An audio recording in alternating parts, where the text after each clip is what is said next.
मैंने केस की फाइल को अच्छी तरह से देख लिया है शारदा जी।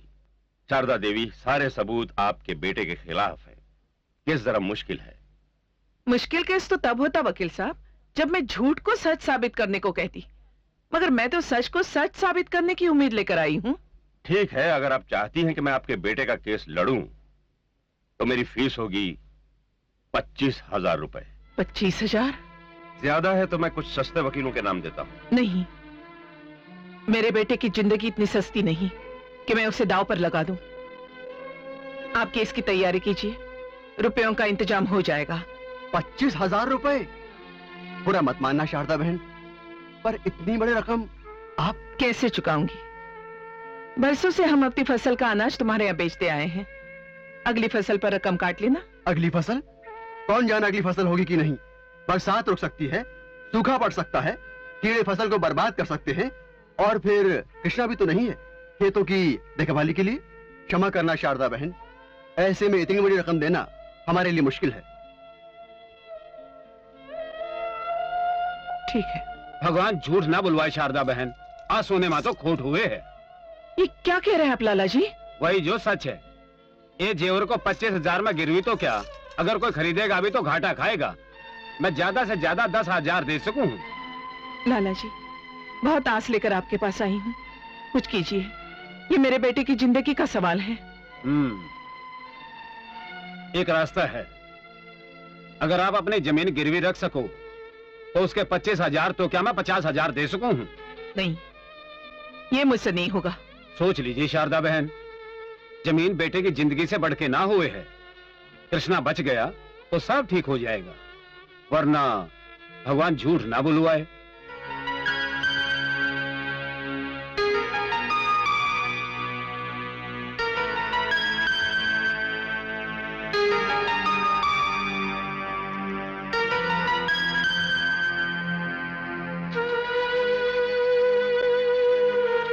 लाला जी ने ठीक कहा शारदा, चिंता की क्या बात है। तुम जमीन गिरवी रख रही हो, बेच थोड़ी रही हो। कृष्णा छूट गया तो अगली फसल पर कर्ज की रकम चुकाकर अपनी जमीन छुड़ा लेना। अगर उससे कुछ हो गया तो ये जमीन किस काम की? उसकी जिंदगी बर्बाद करके खुद को माफ कर सकोगी तुम? नहीं, कभी नहीं। हाँ, ये लीजिए 25,000 रुपए और खुशी खुशी जाकर अपने बेटे को बचा लीजिए। बहुत बहुत धन्यवाद लाला जी।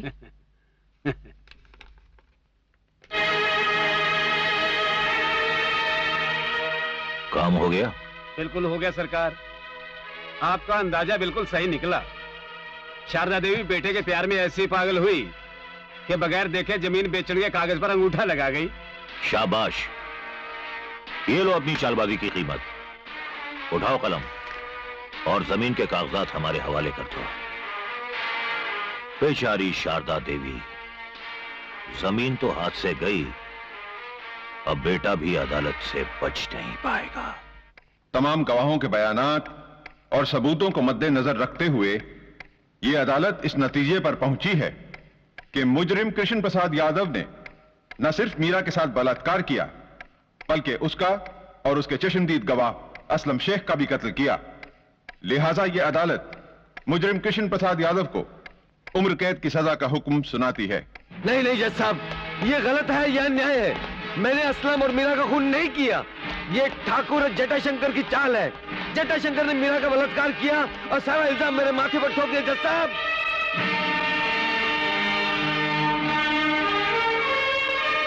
मुबारक हो जटाशंकर जी, आप फांसी के फंदे से बच गए और आपका भी रास्ता साफ हो गया। अब आप शारदा देवी की जमीन पर आराम से कब्जा कर सकते हैं। बेशक। रुक जाओ, मैं कहती हूँ रुक जाओ, रुक जाओ। ये क्या हो रहा है ठाकुर? दिखाई नहीं दे रहा है क्या हो रहा है? हम अपनी जमीन का कब्जा ले रहे हैं। ये तुम्हारी नहीं, हमारी जमीन है। फौरन निकल जाओ यहाँ से। निकलना तो तुम्हें पड़ेगा शारदा देवी, क्योंकि इस वक्त तुम बगैर इजाजत हमारी जमीन पर खड़ी हो, उस जमीन पर जो तुमने हमें 25,000 रुपए में बेच दी थी। बिल्कुल नहीं, मैंने जमीन 25,000 रुपये में लाला के यहाँ गिरवी रखी थी, बेची नहीं थी। लगता है बेटे के सदमे ने तुम्हारी याददाश्त भी कमजोर कर दी है। ये देखो वो अंगूठा जो रुपया लेते वक्त तुमने इस कागज पर लगाया था, और इसमें यह लिखा है कि तुमने जमीन गिरवी नहीं रखी बल्कि हमें बेची है। हरामजादे, मक्कार कमीने कहीं के, ये तुम्हारे और मक्कार लाला की चाल है, साजिश है जमीन छीनने की।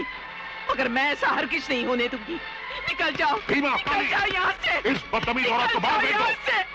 निकल जाओ। लगता है ये पागल हो गई है। हे भगवान, ये मुझसे क्या हो गया? ये मुझसे अपने आप को क्या संभालो हो गया? शारदा बहन, चलो घर चलते हैं। भगवान।